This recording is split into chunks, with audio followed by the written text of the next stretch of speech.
जय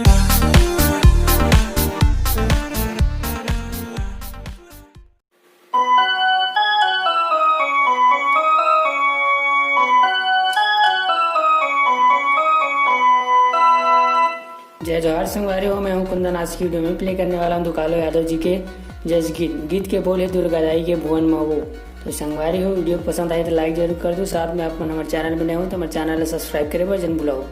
तो संगवारी वीडियो स्टार्ट करते हैं।